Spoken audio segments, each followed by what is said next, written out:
Big Boss season 7 contestant, comedian, actor, அது மட்டும் இல்லாம ஒரு கூலான மனிதர் திரு கூல் சுரேஷ் அவர்களை பேசுவதற்காக அழைக்கின்றோம்.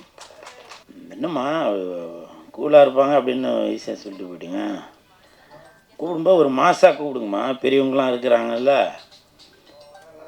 வெள்ளிக்கிழமை நாயகன், யூடியூப் சூப்பர் ஸ்டார், சிஎஸ்கே கட்சியின் தலைவர், கூல் சுரேஷ் கட்சியின் தலைவர். என்ன நிஜமாவே இருக்காவா? அந்த கல்பூர் தெரிறாப்பா.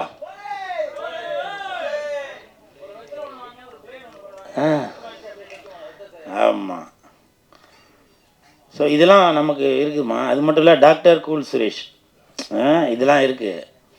அதனால் அடுத்த தடவை கூப்பிடும்போது கூப்பிடுவோம். உங்கள் பேர் மோகனா.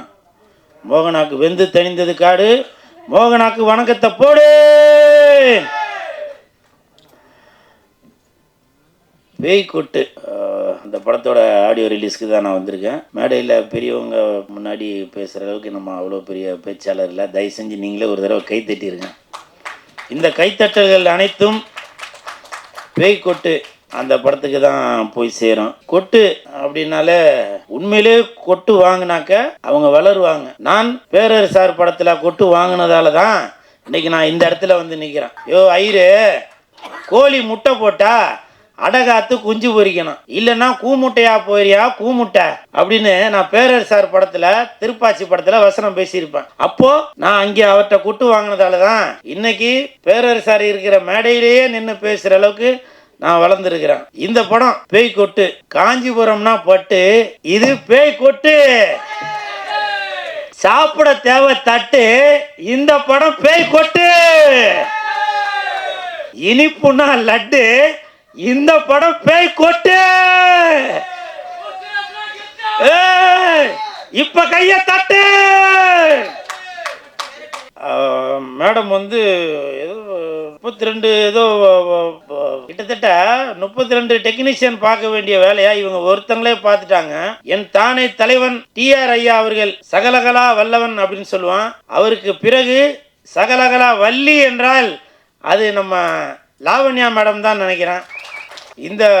இந்த மாசத்துல மகளிர் தினம், இந்த மகளிர் தினம் இந்த மாசத்துல இந்த மேடம் இந்த மாதிரி எல்லா திறமையும் உள்ள 10 அவார்டு வாங்கியிருக்கதா சொன்னாங்க. எனக்கு தெரிஞ்சு 12 அவார்டு, 11வது அவார்டு நம்ம பேரர் சார் அவர்கள் கொடுத்திருக்காங்க. 12வது அவார்டு ஜாகுவார் தங்கம் அவர்கள் கொடுத்திருக்காங்க, மாஸ்டர் அவர்கள். 13வது அவார்டு இந்த கூல் சுரேஷ் கொடுக்குறேன். மேடம், இன்னும் நீங்க பல அவார்டு வாங்கிட்டே வரணும். இன்னைக்கு நான் மேடைக்காக சொல்லல, உண்மையிலேயே நோபல் வேர்ல்டு ரெக்கார்ட்ல உங்களுக்கு நான் பரிந்துரை பண்ணி உங்களுக்கு நான் இந்த படத்துக்காக அவார்டு வாங்கி தரேன். அப்படி ஒருவேளை வாங்கி தரலனா, அதாவது நான் அவர் பேசும்போது நான் பேசிட்டு இருந்தேன், அதுக்கு பதிலாக நீ பேசும்போது நானும் பேசுறேன்டா. வாங்கிட்டீங்களா? சரி, வாங்கினா இன்னொரு தடவை கொடுக்க சொல்றேன் மேடம். அவார்டு வாங்குறதுக்கு என்ன இதுவா வேணும்? அவார்டு வாங்குறதுக்கு இப்ப உள்ளதுக்கு திறமையே தேவையில்லை. இப்ப உள்ளதுக்கு ரெக்கமெண்டேஷன் இருந்தாலே போதும், அவார்டு கொடுத்துக்கிட்டே இருப்பாங்க. ஆனால் இந்த லாவண்யா மேடம் அவர்கள் பாருங்க, பொய் புரட்டு எதுவுமே இல்லை. 32 டெக்னீஷியன் பார்க்க வேண்டிய வேலை இவங்க ஒருத்தங்களே பார்த்துருக்காங்க. கதை, திரைக்கதை, வசனம், ஒளிப்பதிவு, எடிட்டிங்கு, இசை எல்லாமே அவங்களே பார்த்துருக்காங்க. ஸோ இவங்களுக்கு என் மனமார்ந்த வாழ்த்துக்கள். ஏன்னா பேய் கொட்டு அப்படின்னு நானே மேடம்கிட்ட கேட்டேன், என்ன மேடம் பேய் கொட்டுன்னு பேர் வச்சிருக்கீங்களே அப்படின்னு. இல்லை, இப்படி கொட்டுவோம் இல்லையா, அந்த இதுதான் அப்படின்னு. இதில் படத்தில் நடித்தவங்க யாரையுமே காணோம். ஏன்னு கேட்டேன். ரொம்ப கொட்டிட்டாங்க. ரொம்ப கொட்டிட்டீங்களா ஸ்பாட்டில்? ஏன் எல்லாரும் இதில் நடித்தவங்களாம் வரல சொல்லுங்கள். எல்லாரும் எப்படி இருந்தாலும் சம்பளம் வாங்கியிருப்பீங்க. வெளியூரில் இருந்தாக்க என்ன எல்லாருமேவா வெளியூரில் இருக்கீங்க? ஷூட்டிங் இருந்தாங்க, அப்போ ஷூட்டிங் வந்திருப்பீங்கல்ல. ஏன் இந்த படத்திற்கு இந்த மேடம் லாவண்யா மேடம் அவர்கள் பேய் கொட்டுன்ற படத்திற்கு உடல் பொருள் ஆவி அனைத்தும் மட்டும் இல்லாமல் பணத்தையும் செலவு பண்ணி இதில் அவ்வளோ பேரை நடிக்க வச்சிருக்காங்க. அவங்க யாராச்சும் வந்திருக்கணும்ல, ஏன் வரல? இது என்னுடைய ஆதங்கம். வந்திருக்காங்க, ஆனால் போஸ்டரில் போட்டிருக்கவங்க யாரையும் காணும். அந்த நாய் வந்திருக்கா மேடம், பின்னாடி ஒரு நாய் ஒன்று இருக்கா, வெள்ளை கலர், அது பார்த்தீங்களா? இந்த நாய் வந்ததால அந்த நாய் வர சொல்லலையா? அதான மேடம் சொல்றீங்க? இல்லை மேடம், பரவாயில்ல மேடம். இந்த நாய் நன்றி உள்ள நாய், இந்த நாய் பாசமான நாய், புரியுதுங்களா?